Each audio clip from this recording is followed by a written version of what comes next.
ചെയ്യാൻ ബുദ്ധിമുട്ടുണ്ട്. അപ്പൊ അതുകൊണ്ട് തന്നെ ചിലപ്പോൾ നിങ്ങൾക്ക് ഇന്ന് കേൾക്കുന്നത് തന്നെ ഉണ്ടാവുള്ളൂ. നേരത്തെ ക്ലാസ്സിന്റെ പോലെ നിങ്ങൾക്ക് ഞാൻ ക്ലാസ് കയറാൻ പറ്റാത്തവർക്ക് ചിലപ്പോൾ ആ വീഡിയോ ഉപകാരപ്പെടുമായിരുന്നു. പക്ഷെ ഇന്ന് അതിനുള്ള സാധ്യത കുറവാണ് കേട്ടോ. അപ്പോൾ ലെഫ്റ്റ് ചെയ്യാതെ നോക്കുക. പറ്റുന്നത്ര ക്ലാസ്സിൽ അറ്റൻഡ് ചെയ്യാം. ഓക്കെ, നോക്കുക. Advance payment of advance tax അല്ലെങ്കിൽ അഡ്വാൻസ് ടാക്സ് എന്നാണ് നമ്മുടെ ചാപ്റ്ററിന്റെ പേര്. എപ്പോഴാണ് അഡ്വാൻസ് ടാക്സ് ഒരു ഇൻഡിവിജ്വൽ അടയ്ക്കേണ്ടത് എന്നുള്ളതാണ് നമ്മൾ ആദ്യം നോക്കുന്നത്.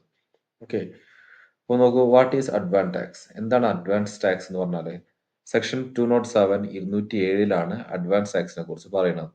ഓക്കെ, അഡ്വാൻസ് ടാക്സ് എന്ന് പറഞ്ഞിട്ടുണ്ടെങ്കിൽ the tax which is required to be paid in the assessment year but is paid in the previous year. അതായത് അസസ്മെന്റ് ഇയറിൽ 2025 26 അല്ലെങ്കിൽ 2024 25 വർഷത്തിൽ അടയ്ക്കേണ്ടിയിരുന്ന ടാക്സ് 2023 24 വർഷത്തിൽ അടയ്ക്കേണ്ടി വരികയാണ് എങ്കിൽ അതിനെ വിളിക്കുന്ന പേരാണ് എന്ത്? അഡ്വാൻസ് ടാക്സ് എന്ന് പറയുന്നത്. അതായത് നമ്മൾ മുൻകൂട്ടി അടയ്ക്കുക. പേര് തന്നെ ഉണ്ടല്ലോ, അഡ്വാൻസ്, മുൻകൂട്ടി അടയ്ക്കുക. അതാണ് അഡ്വാൻസ് ടാക്സ് എന്നുകൊണ്ട് ഉദ്ദേശിക്കുന്നത്. Okay, the tax which is required to be paid in the assessment year but is paid in the previous year.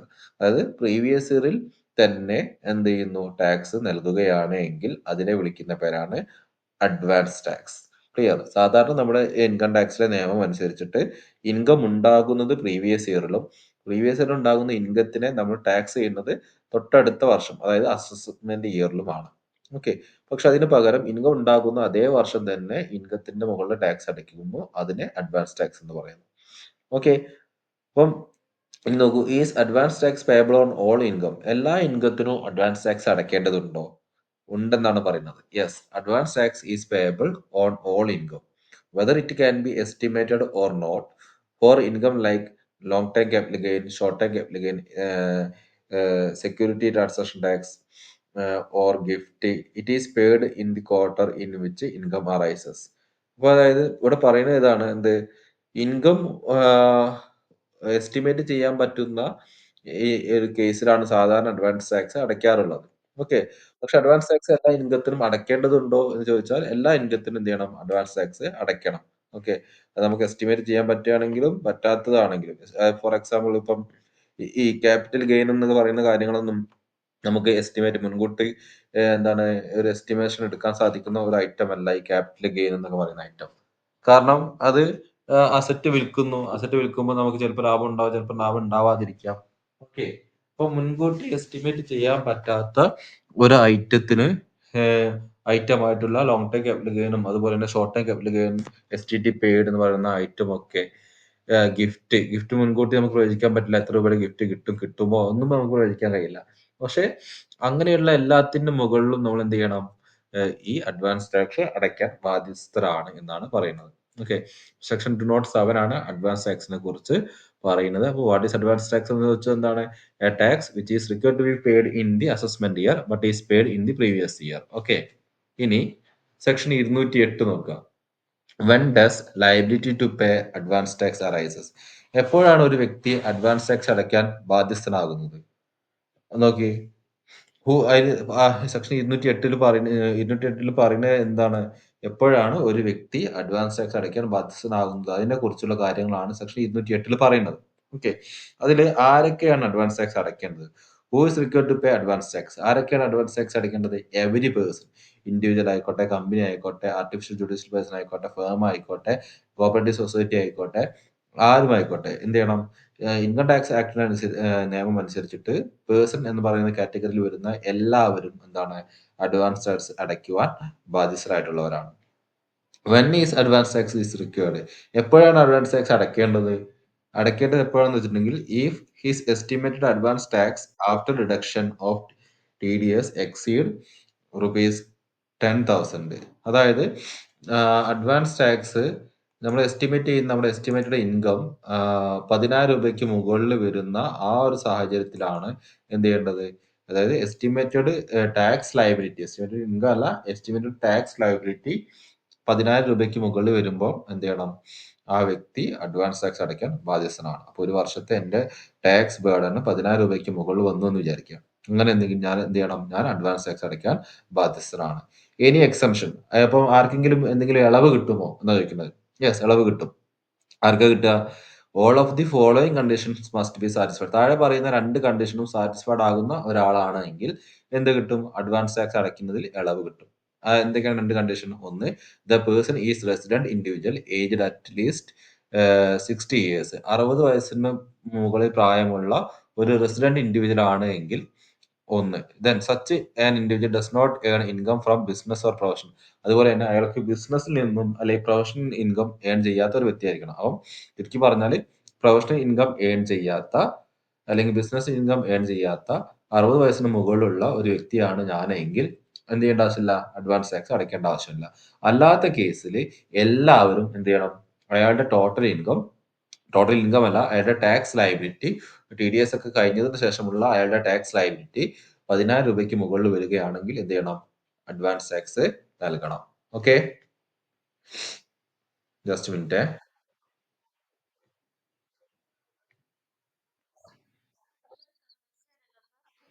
Compulsory ആണ്.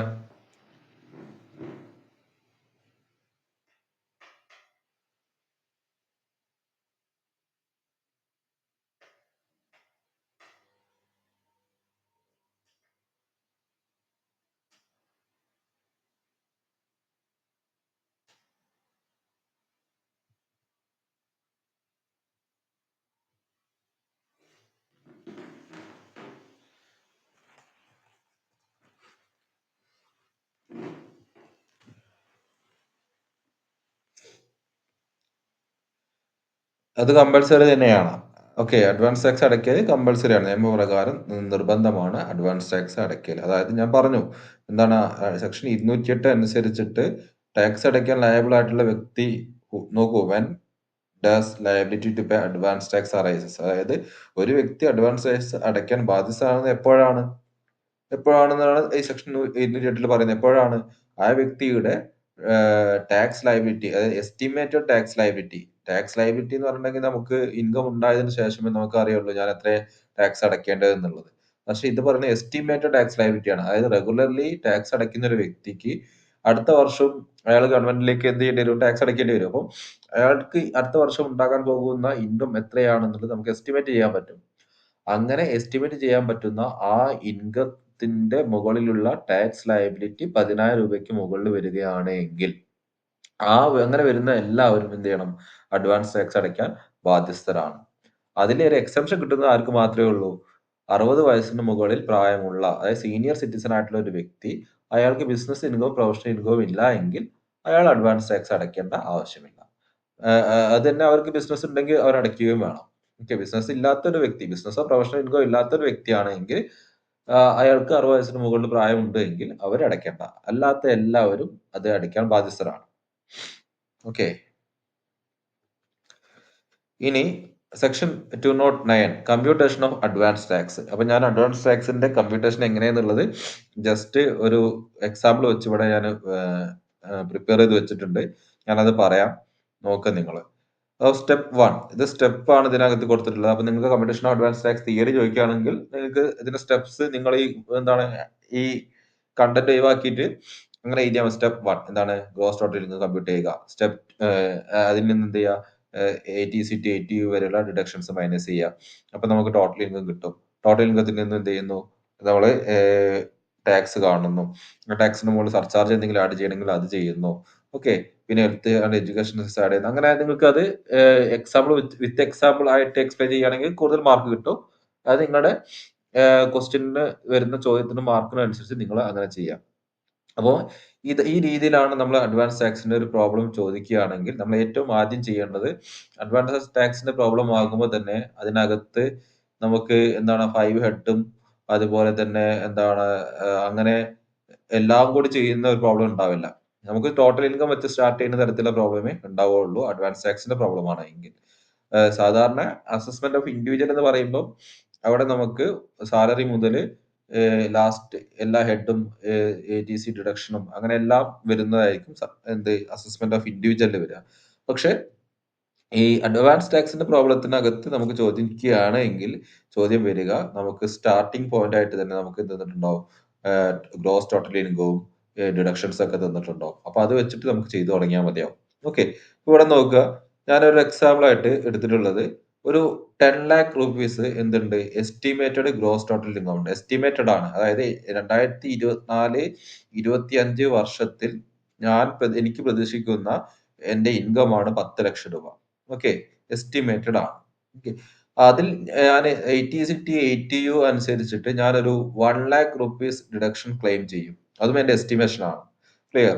അപ്പൊ അങ്ങനെ എസ്റ്റിമേറ്റഡ് ഗ്രോസ് ടോട്ടൽ ഇൻകത്തിൽ നിന്നും എന്റെ എസ്റ്റിമേറ്റഡ് ഡിഡക്ഷൻസ് 80-80 ഡിഡക്ഷൻ ആയിട്ടുള്ള ഞാൻ പ്രതീക്ഷിക്കുന്ന, അതായത് എനിക്ക് അറിയാമല്ലോ എന്താണ് ലൈഫ് ഇൻഷുറൻസ് പ്രീമിയം ഉണ്ടെങ്കിൽ എനിക്ക് അടുത്ത വർഷം ഇത്ര രൂപ പ്രീമിയം അടയ്ക്കാനുണ്ടാകും, അല്ലെ? അതുപോലെ എന്താണ് ഹെൽത്ത് ഇൻഷുറൻസ് പ്രീമിയം ഉണ്ടെങ്കിൽ സെക്ഷൻ 80D അനുസരിച്ച് എനിക്ക് ക്ലെയിം ചെയ്യാം. അടുത്ത വർഷം ഇത്ര രൂപയുടെ പ്രീമിയം അടയ്ക്കാനുണ്ടാവും. പേരന്റ്സിന് വേണ്ടി ഇത്ര പേയ്മെന്റ് ഉണ്ടാവും. എന്താണ് കുറച്ചൊക്കെ ഡൊണേഷൻ ഒക്കെ ഞാൻ നൽകും. അപ്പൊ അത് നമ്മുടെ ആ ഒരു എസ്റ്റിമേഷന്റെ പ്രകാരം നമ്മൾ എന്ത് ചെയ്യുന്നു, ഇത്ര രൂപ ഞാൻ ഡിഡക്ഷൻ ക്ലെയിം ചെയ്യും എന്ന് എസ്റ്റിമേറ്റ് ചെയ്ത് നമ്മൾ അത് മൈനസ് ചെയ്യുന്നു. ഓക്കെ, അത് ആക്ച്വൽ അല്ല, എസ്റ്റിമേഷൻ ആണ്. ഓക്കെ, പിന്നെ ആക്ച്വൽ ചെയ്യും. ആക്ച്വൽ ചെയ്തിട്ട് നമുക്ക് അത് പിന്നെ ഓക്കെ, അപ്പൊ എസ്റ്റിമേറ്റ് ചെയ്യും. എസ്റ്റിമേറ്റ് ചെയ്ത് കിട്ടുന്ന ഡിഡക്ഷൻസിന്റെ ടോട്ടൽ മൈനസ് ചെയ്ത് കഴിഞ്ഞാൽ നമുക്ക് കിട്ടുന്ന എന്താണ്, എസ്റ്റിമേറ്റഡ് ടോട്ടൽ ഇൻകം എന്നാണ് അതിന് പറയാം. അപ്പൊ എസ്റ്റിമേറ്റഡ് ടോട്ടൽ ഇൻകം കിട്ടും. എസ്റ്റിമേറ്റഡ് ടോട്ടൽ ഇൻകം എത്രയാണ് ഇവിടെ വന്നത്? 9 lakh ആണ്. അതായത് 10 lakh നിന്നും നമ്മുടെ എസ്റ്റിമേറ്റ് ചെയ്തിട്ടുള്ള ഡിഡക്ഷൻസ് മൈനസ് ചെയ്തു 1 lakh. അപ്പം 9 lakh rupees ആണ് നമ്മൾ എസ്റ്റിമേറ്റ് ചെയ്യുന്ന നമ്മുടെ ടോട്ടൽ ഇൻകം. ഈ ടോട്ടൽ ഇൻകത്തിന്റെ മുകളിൽ നമ്മൾ എന്ത് ചെയ്യും? നമ്മൾ പഠിച്ചിട്ടുള്ള സ്ലാബ് റേറ്റ് അനുസരിച്ചിട്ട്, സ്ലാബ് റേറ്റ് 2 രീതിയിലുണ്ട്, ഓപ്ഷണലും ഉണ്ട്, അതുപോലെ തന്നെ ഡിഫാൾട്ടും ഉണ്ട്. ഓപ്ഷണൽ എന്ന് പറഞ്ഞാൽ ഓൾഡ് ടാക്സ് സിസ്റ്റം അനുസരിച്ചുള്ള സ്ലാബ്, അല്ലെ, അപ് ടു 2,50,000 നില് 2,50,000 to 5 lakh എന്താണ് 5%, then 5 lakh to 10 lakh 20%, about 10 lakh 30% എന്ന് പറയുന്ന ഓൾഡ് ടാക്സ് റേറ്റ് സിസ്റ്റം ഉണ്ട്. അതുപോലെ തന്നെ ഡിഫാൾട്ട് ടാക്സ് റെജീം ഉണ്ട്. എന്താണ് സെക്ഷൻ 115 BAC പ്രകാരമുള്ളത്? നമുക്കറിയാം, അപ് ടു 3 lakh നില്, 3 lakh to 6 lakh 5%, അല്ലെ, then 6 lakh to 9 lakh 10%, ആ പറയുന്ന റേറ്റ് റേഷ്യോ. അത് ഏതാണ് നമുക്ക് അപ്ലിക്കബിൾ ആയിട്ടുള്ളത്, ഏത് ഓപ്ഷൻ ആണ് നമുക്ക് സൂട്ടബിൾ ആയിട്ടുള്ളത്, അത് നമുക്ക് സൂട്ട് ചെയ്യാം, എടുക്കുക. അതനുസരിച്ച് നമ്മൾ ടോട്ടൽ ഇൻകത്തിന് മുകളിൽ ടാക്സ് കാണുന്നു. ഓക്കെ, അപ്പം ഇവിടെ ഇതാണ് okay, tax on estimated total income. അപ്പൊ ഈ 9 ലാഖിന്റെ മുകളിൽ നമ്മൾ കണ്ടെത്തിയ ടാക്സ് ആണ് ഈ 2 lakh എന്ന് പറയുന്നത്. ഓക്കെ, അതിന്റെ കാൽക്കുലേഷൻ ഒന്നും അവിടെ കാണിച്ചിട്ടില്ല, ജസ്റ്റ് ഒരു എക്സാമ്പിൾ ആയിട്ട് പറയാണ്. അപ്പൊ 9 ലാഖിന്റെ മുകളിൽ നമുക്ക് എന്ത് വന്നു, ടാക്സ് ഒരു 2 lakh വന്നു. ഒരു സർചാർജ് ഉണ്ടെങ്കിൽ അത് എടുക്കാമായിരുന്നു. അപ്പൊ സർചാർജ് ഇഫ് അപ്ലിക്കബിൾ എന്നാ കൊടുത്തത്. സർചാർജ് നമുക്ക് ആഡ് ചെയ്യാൻ പറ്റുമെങ്കിൽ അത് എടുക്കാം. അപ്പൊ സർചാർജ് ഉള്ളത് പോലെ കാണിച്ചു, ഒരു 20,000 രൂപ സർചാർജും വന്നു. ഓക്കെ, ദെൻ അപ്പൊ 20ഉം 2,20,000 2,20,000 ടോട്ടൽ ടാക്സ്. അതിന്റെ മുകളിൽ ഒരു 4% ഹെൽത്ത് ആൻഡ് എഡ്യൂക്കേഷൻ സെസ്, 2,20,000 മുകളിൽ ഒരു 4% ഹെൽത്ത് ആൻഡ് എഡ്യൂക്കേഷൻ സെസ് എടുത്തു. അപ്പൊ മൊത്തത്തിൽ ടാക്സ് ലയബിലിറ്റി 2,28,800 രൂപ വന്നു. 2,28,800 വെറുതെ ഒരു ജസ്റ്റ് ഒരു ഫിഗർ തരികയാണ് കേട്ടോ, അല്ലാതെ ആക്ച്വൽ കാൽക്കുലേഷൻ ഒന്നും അല്ല കേട്ടോ. 2,28,800 രൂപ നമുക്ക് എന്ത് വന്നു, ടോട്ടൽ ടാക്സ് ലയബിലിറ്റി വന്നു എന്ന് വിചാരിക്കാം. അതിൽ നമുക്ക് റിലീഫ് സെക്ഷൻ 89 റിലീഫ് അനുസരിച്ചിട്ട് ഒരു 28,800 രൂപ നമുക്ക് ഒഴിവാക്കി. ബാക്കി നമ്മൾ ടാക്സ് അടയ്ക്കേണ്ടി വരുന്നത് എത്രയാണ്? 2 lakh rupees ബാക്കി നമുക്ക് ടാക്സ് ലയബിലിറ്റി വന്നു. ഓക്കെ, അതില് TDS എന്ന് പറഞ്ഞിട്ട് ടാക്സ് ഡിഡക്റ്റഡ് അറ്റ് സോഴ്സ് നമ്മൾ ഇനി പഠിക്കാൻ പോകുന്നുണ്ട്. TDS എന്ന് പറഞ്ഞിട്ട് ഒരു 1,90,000 rupees നമുക്ക് വന്നു. ഓക്കെ, അപ്പൊ TDS മൈനസ് ചെയ്തു. അപ്പൊ നമുക്ക് നമ്മുടെ എസ്റ്റിമേറ്റഡ് ടാക്സ് ലയബിലിറ്റി 2 ലക്ഷമായിരുന്നു. ആ 2 ലക്ഷത്തിൽ നിന്നും നമ്മുടെ TDS, ടാക്സ് ഡിഡക്റ്റഡ് സോഴ്സ് എന്ന് പറയുന്ന ആ ഒരു എമൗണ്ടും കുറച്ചു. എന്നിട്ട് വരുന്ന ആ എമൗണ്ട് നോക്കിയപ്പോൾ 10,000 രൂപയാണ്. ഓക്കെ, ആ 10,000 രൂപ ആയതുകൊണ്ട് ഞാൻ അഡ്വാൻസ് ടാക്സ് അടയ്ക്കാൻ ബാധ്യസ്ഥനാണ്. പക്ഷെ ആ എമൗണ്ട്, അതായത് TDS ഒക്കെ കഴിഞ്ഞിട്ട് എന്റെ ബാധ്യത 10,000 താഴെയാണെന്ന് വിചാരിച്ചോളൂ, ഞാൻ അഡ്വാൻസ് ടാക്സ് അടയ്ക്കാൻ ലയബിൾ ആണോ, ബാധ്യസ്ഥനാണോ? അല്ല. നമ്മുടെ നിയമം പറയുന്നത് എന്താണ്?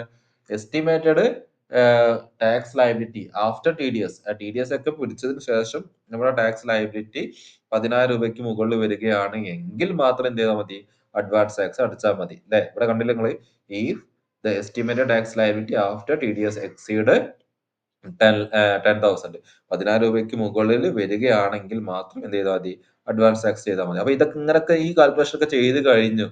എന്റെ എസ്റ്റിമേറ്റഡ് ടാക്സ് വരുന്നത് നിങ്ങൾ വിചാരിക്കുക ഒരു 9,000 ആണെന്ന് വിചാരിച്ചോളൂ, ഞാൻ അഡ്വാൻസ് ടാക്സ് അടയ്ക്കണോ? അടയ്ക്കണ്ട. അപ്പൊ 10,000 മുകളിൽ 10,000, 10,011, അല്ലെങ്കിൽ എന്താണ് 11,000 അങ്ങനെ അങ്ങനെ മേലോട്ട് കയറി പോകും തോറും അഡ്വാൻസ് ടാക്സ് അടയ്ക്കാൻ ഞാൻ ബാധ്യസ്ഥനാണ്. ഓക്കെ.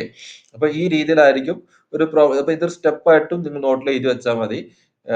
സ്റ്റെപ്സ് രൂപത്തിൽ നിങ്ങൾക്ക് പാരഗ്രാഫ് ക്വസ്റ്റ്യൻ ആയിട്ട് ചോദിക്കുകയാണെങ്കിൽ ഇതുപോലെ ഒരു ഫിഗർ ഇട്ടിട്ട് എന്ത് ചെയ്യുക, ഒരു ജസ്റ്റ് ഒരു എക്സാമ്പിൾ കോട്ട് ചെയ്തുകൊണ്ട് എന്ത് ചെയ്യുക, അതിന് ആ ആൻസർ എഴുതി കൊടുക്കുക. അപ്പൊ നിങ്ങൾക്ക് മാക്സിമം മാർക്ക് സ്കോർ ചെയ്യാൻ പറ്റും. ഓക്കെ. ഇനി അഡ്വാൻസ് ടാക്സ് അടയ്ക്കേണ്ട ഡേറ്റുകൾ, ഈ ഡ്യൂ ഡേറ്റ് ഒക്കെ നിങ്ങൾ ഓർത്ത് വെക്കണം. കാരണം നിങ്ങൾക്ക് തിയറി ക്വസ്റ്റ്യൻ എഴുതുമ്പോൾ ഇതൊക്കെ അത്യാവശ്യമാണ്. തിയറി അഡ്വാൻസ് ടാക്സിനെ കുറിച്ച് തിയറി എഴുതുന്ന സമയത്ത്. ഓക്കെ. സെക്ഷൻ 211 അനുസരിച്ച് അഡ്വാൻസ് ടാക്സ് അടയ്ക്കേണ്ട സമയവും അതിന്റെ പെർസെന്റേജുമാണ് ഇവിടെ പറയുന്നത്. ഓക്കെ. അപ്പം ഓൾ അസസി, അതുപോലെ സെക്ഷൻ 44 AD 44 ADA അസസീസ്, അതായത് പെർസെപ്റ്റീവ് ടാക്സേഷൻ എന്നാ പറയുന്നത്. സെക്ഷൻ 44 AD സെക്ഷൻ 44 ADA, അത് നിങ്ങൾ ജസ്റ്റ് ആ സെക്ഷൻ വെച്ച് അങ്ങനെ പഠിച്ചാൽ മതി. അതിന്റെ ഡീറ്റെയിൽ ആയിട്ടൊന്നും നിങ്ങൾക്ക് പഠിക്കാനില്ല. എന്താണ് സെക്ഷൻ 44 AD 44 ADA എന്നുള്ളത്? അത് പെർസെപ്റ്റീവ് ടാക്സേഷൻ ആണ്. അതിന്റെ ഒരു വേർഡ് പറയുന്നത് പെർസെപ്റ്റീവ് ടാക്സേഷൻ എന്ന് മനസ്സിലാക്കുക. ഓക്കെ. അപ്പൊ അത് നടക്കട്ടെ. അത് നിങ്ങൾക്ക് അത്ര ഡീറ്റെയിൽ ആയിട്ട് പഠിക്കാനില്ല. അപ്പൊ അതുകൊണ്ട് ജസ്റ്റ് ഈ ടേബിൾ ആവശ്യത്തിന് വേണ്ടിയിട്ട് പഠിച്ചു വെക്കുക, തിയറി എഴുതാനായിട്ട്. നോക്ക് നിങ്ങൾ, ഡ്യൂ ഡേറ്റ് പറയുന്നത് 5th ജൂൺ. അഡ്വാൻസ് ടാക്സ് അടയ്ക്കേണ്ടത് ഒരു വ്യക്തി 4 ഘട്ടങ്ങളായിട്ടാണ്. ഓക്കെ. 4 ഘട്ടങ്ങൾ എന്ന് പറയുമ്പോൾ നാലാമത്തെ ഘട്ടത്തോടു കൂടി എന്ത് ചെയ്യണം, നമ്മുടെ അഡ്വാൻസ് ടാക്സ് ആയിട്ട് അടയ്ക്കേണ്ടി വരുന്നത്. അപ്പോൾ 10,000 രൂപയാണ് എന്റെ ഈ പ്രോബ്ലത്തിൽ നമ്മൾ ചെയ്തപ്പോൾ 10,000 രൂപയാണ് അഡ്വാൻസ് ടാക്സ് ആയിട്ട് നൽകേണ്ടത് അല്ലെ. Advance tax payable 10,000. Advance tax ആയിട്ട് അടയ്ക്കേണ്ടത് 10,000 രൂപയാണ്. ആ 10,000 രൂപ 4 ഘട്ടങ്ങളിലൂടെ എന്ത് ചെയ്യണം, ഡിപ്പാർട്ട്മെന്റിലേക്ക് എത്തണം. അപ്പൊ ഏതൊക്കെയാണ് അടയ്ക്കേണ്ട ടൈം പീരീഡ്? അത് ഒന്ന് 15th ജൂൺ.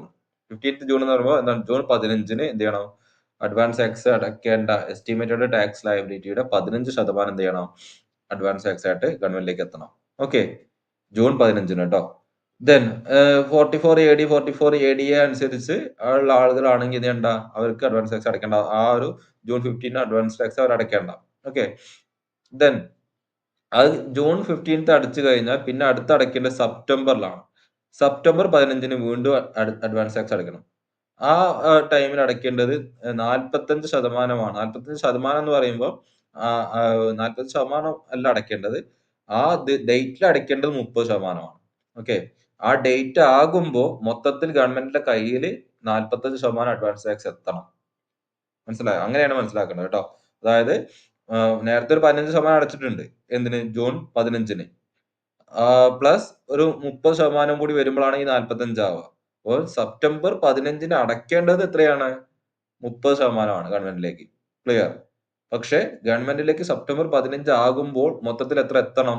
45% എത്തണം. അതായത് ജൂൺ 15-ന് നമ്മൾ 15% അടച്ചിട്ടില്ല എന്ന് വിചാരിക്കുക. നമ്മൾ എന്ത് ചെയ്യുക? സെപ്റ്റംബർ 15-ന് എന്ത് ചെയ്യുക? മൊത്തത്തിൽ 45% കൊണ്ടുപോയിട്ട് അടച്ചാലും മതി. ക്ലിയർ? അപ്പൊ ചെറിയൊരു ഇൻട്രസ്റ്റ് ഒക്കെ ഉണ്ടാവും, പലിശയൊക്കെ ഉണ്ടാവും. അത് വേറെ കാര്യം. പക്ഷെ അങ്ങനെ ചെയ്താൽ മതി. അതായത് ഈ ഒരു ഡേറ്റ് ആകുമ്പോൾ മൊത്തത്തിൽ എന്താവണം? ആ 45% ആവണം. ഓക്കെ. ഇനി അടുത്തത് ഡിസംബർ 15-നാണ് പിന്നെ മൂന്നാമത്തെ ഘട്ടം. അഡ്വാൻസ് ടാക്സ് അടയ്ക്കേണ്ട അടുത്ത സ്റ്റേജ് ഡിസംബർ 15-നാണ്. ഡിസംബർ 15 ആകുമ്പോൾ ഗവൺമെന്റിലേക്ക് എത്തേണ്ട അഡ്വാൻസ് ടാക്സ് എത്ര എത്തണം? 75% അഡ്വാൻസ് ടാക്സ് എത്തണം. എന്ന് പറഞ്ഞാല് ഡിസംബർ 15-ന് അടയ്ക്കേണ്ട ടാക്സ് ആ ഡേറ്റിന് അടയ്ക്കേണ്ടിയിരുന്നത് എത്രയാണ്? 30%. എന്താണ്? സെപ്റ്റംബറിൽ നമ്മൾ 45% അഡ്വാൻസ് ടാക്സ് ഗവൺമെന്റിലേക്ക് എത്തിയിട്ടുണ്ട്.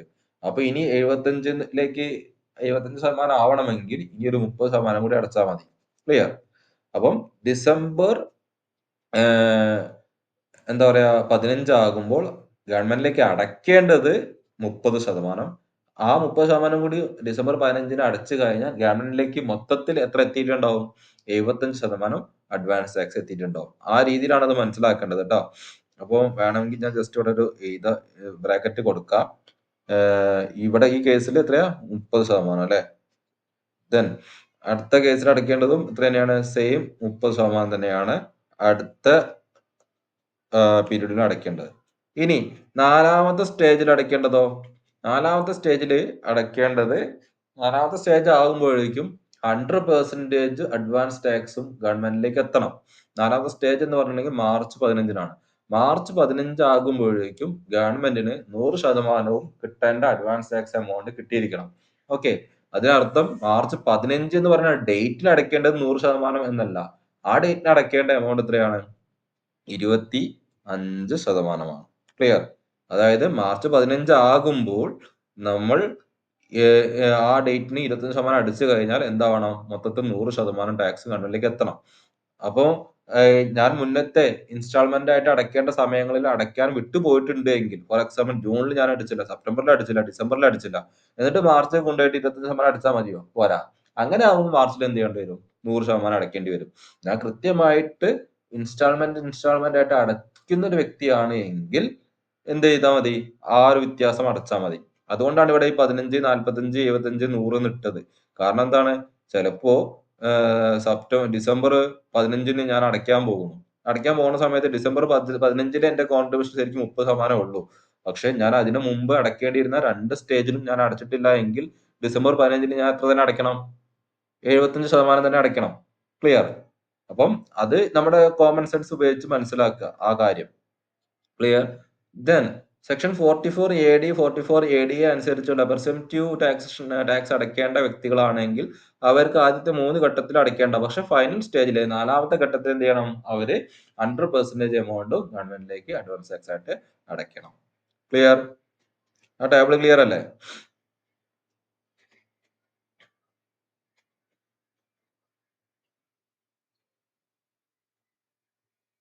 ഇനി നോക്കുക, സെക്ഷൻ 234C.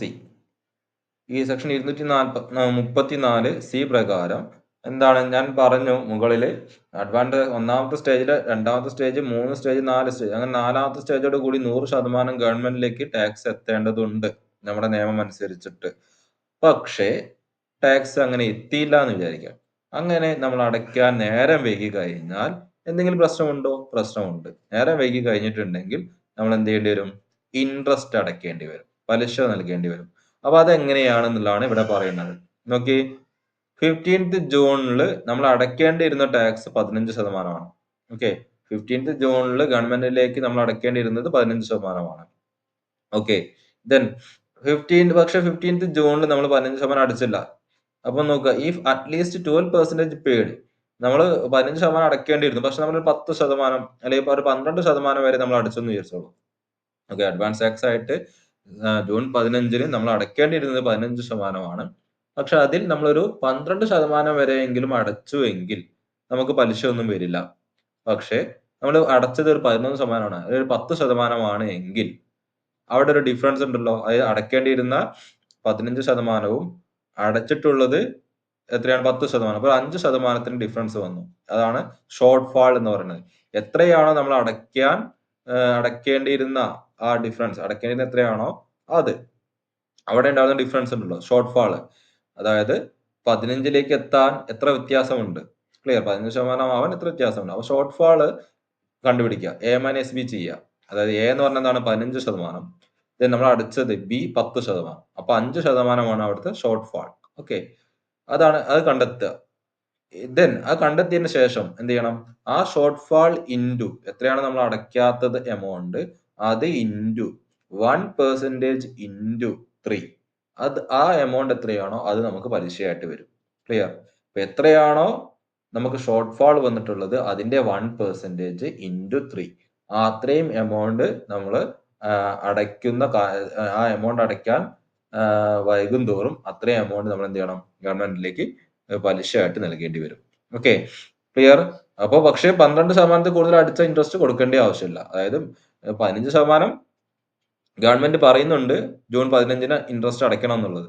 പക്ഷെ നമ്മളൊരു 12% അടച്ചാലും നമുക്ക് എന്ത് ചെയ്യേണ്ട ആവശ്യമില്ല? ഇൻട്രസ്റ്റ് പേയ്മെന്റ് ചെയ്യേണ്ട ആവശ്യമില്ല. ഓക്കെ. ഇനി സെപ്റ്റംബർ 15 ആകുമ്പോൾ അഡ്വാൻസ് ടാക്സ് ഗവൺമെന്റിലേക്ക് എത്തേണ്ടത് 45%. സെപ്റ്റംബർ 15 ആകുമ്പോൾ ഗവൺമെന്റിലേക്ക് അഡ്വാൻസ് ടാക്സ് ആയിട്ട് നമ്മുടെ ടാക്സിന്റെ 45% എത്തിയിരിക്കണം. ഓക്കെ. പക്ഷേ നമുക്ക് അത്രയൊന്നും എമൗണ്ട് അടയ്ക്കാൻ പറ്റിയില്ല. പക്ഷെ നമ്മളൊരു 36% അടച്ചിട്ടുണ്ട് എങ്കിൽ നമുക്ക് എന്ത് ചെയ്യേണ്ട ആവശ്യമില്ല?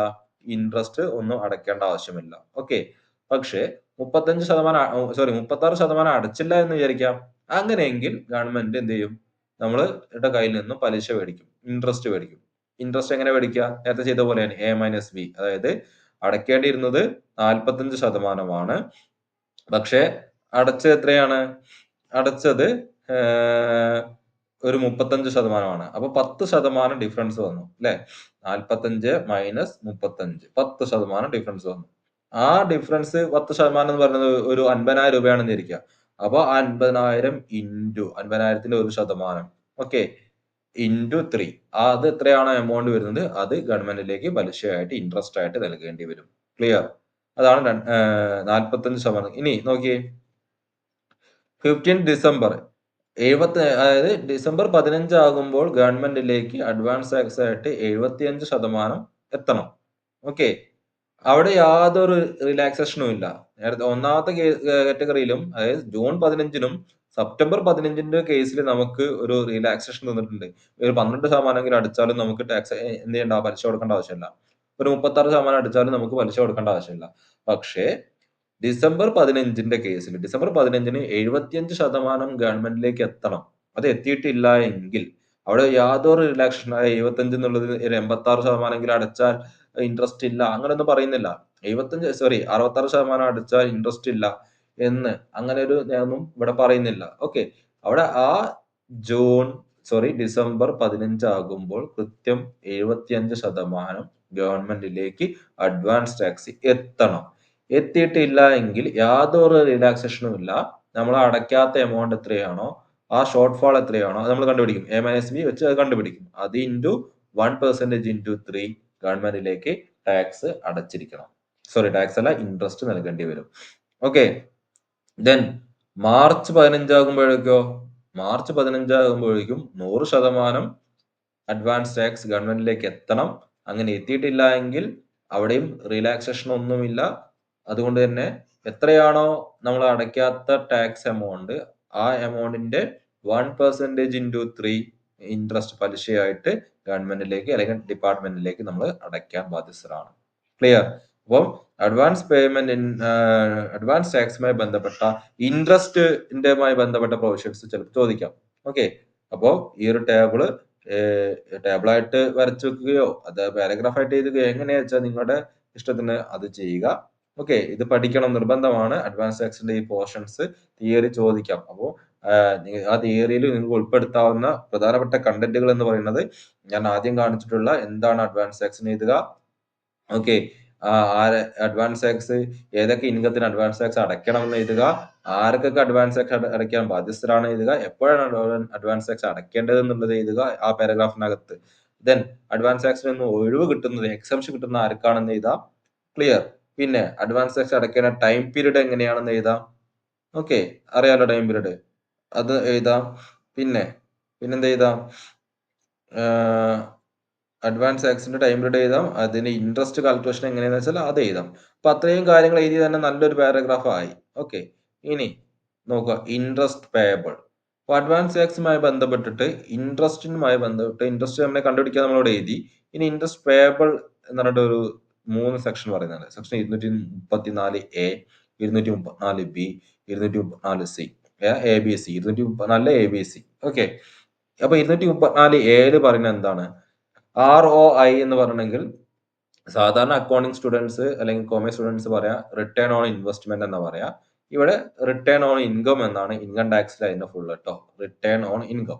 Okay, return on income not filed by DD, അതായത് ഡ്യൂ ഡേറ്റ് എന്ന് പറയുന്നത് ഓരോ വ്യക്തി അയാളുടെ റിട്ടേൺ എന്ന് പറഞ്ഞാൽ എന്താന്നുള്ളത് നമ്മൾ ഇനി വരുന്ന ചാപ്റ്ററിൽ പറയുന്നുള്ളൂ. പക്ഷെ നിങ്ങൾക്ക് അറിയുമായിരിക്കും, ഇൻകം ടാക്സ് റിട്ടേൺ എന്ന് പറഞ്ഞിട്ടുണ്ടെങ്കിൽ ഒരു വ്യക്തി അയാളുടെ ടാക്സ് ലയബിലിറ്റി ഇത്ര രൂപയാണ് എന്ന് പറഞ്ഞുകൊണ്ട് ഒരു സ്റ്റേറ്റ്മെന്റ് രൂപത്തിൽ, ഇപ്പൊ ഒരു പ്രിസ്ക്രൈബ്ഡ് ഫോർമാറ്റ് ഉണ്ട്, ഗവൺമെന്റ് അല്ലെങ്കിൽ ഡിപ്പാർട്ട്മെന്റ് തീരുമാനിച്ചിട്ടുള്ള ഒരു പ്രിസ്ക്രൈബ്ഡ് ഫോർമാറ്റിൽ എഴുതി സബ്മിറ്റ് ചെയ്യുന്ന ഒരു ഡോക്യുമെന്റ് ആണ് റിട്ടേൺ എന്ന് പറയുന്നത്.